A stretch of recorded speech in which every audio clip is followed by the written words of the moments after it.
You're good to go. All right. So we have modern activities and the risk of developing a hunched back. Onto the background, our target audience is based on students at post-secondary education centers, and the awareness and the risk of developing a hunched back from cell phone and tablet use, as well as guided implementation strategies to improve their workstations to better improve posture and reduce the risk of developing a hunched back. Students, especially aged 18 through 22, are just leaving the nest and learning to think for themselves. They're constantly adapting, changing, and implementing their daily routines and optimizing it for themselves and their lifestyles. They're also like sponges and susceptible to messaging during these times and begin to find themselves.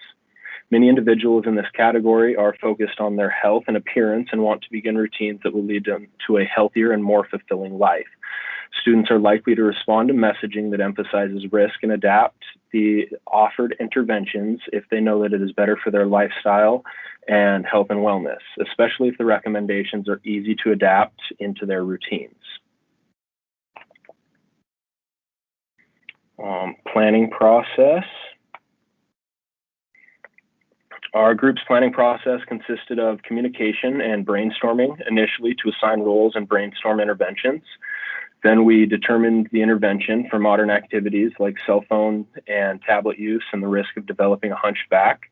We assigned roles, and you can see those on the screen. And we set weekly goals, contingency plans, and set ground rules. And for the planning process and how we would need to plan if we were executing this into the real life, we would have the same initial process of communication and brainstorming, determined intervention, assigned roles, set weekly goals, contingency plans, and ground rules. And then we would go to the execution portion in real life, and we would start that by preparing and addressing the need for change, creating a task force with the mandate to carry through a change, and formulating a vision. Then we would move into the implementation process, and that will be talked about a little bit later by Kayla. And then to sustain, we would need to eliminate any opposition and sustain the change. So the theory we're going to use is the social cognitive theory, and we want to take a dynamic approach to addressing the problem. So with the reciprocal determinism,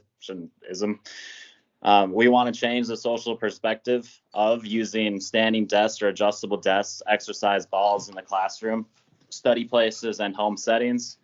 We also behavioral capability. We want to approach behavioral training, and so we want to really incentivize people to use the standing desks and focus on the education and professional care, and have teachers recognize the traditional use of tablets, phone usage, and the implementations it can have. Our expectations is to change the mindset to how these are used in schools, universities, and in their study areas and how they set them up. Self-efficacy, we want to make small, manageable changes over time to increase people's willingness to use standing desks and alternative seating options in schools and universities. We eventually want to help promote this into businesses, home life, and everything, but slow progress is a main factor here. We also want observational learning, so we want to have healthcare professionals, teachers, and professors using these things to show that they have authority and know or can show the students what is beneficial for them.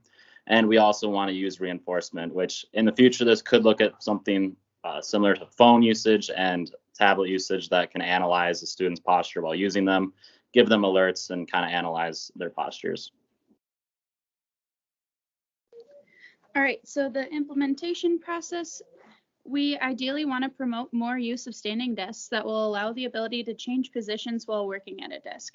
One of the big issues is that students, specifically at universities, stay stagnant all day in one hunched over position, and implementing these desks at schools, so this would be a promotion to both the universities and then to students actually using them.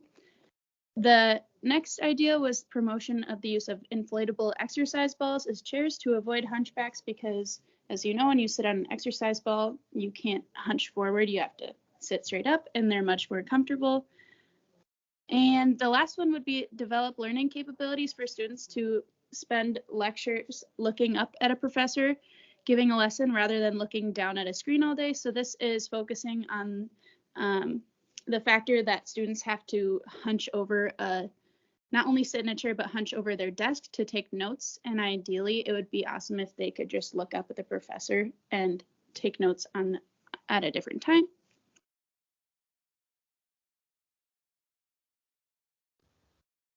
All right, so there's always going to be challenges when you're implementing a new intervention. While it's impossible to predict exactly what challenges may be faced, we can prepare for possible challenges that may occur.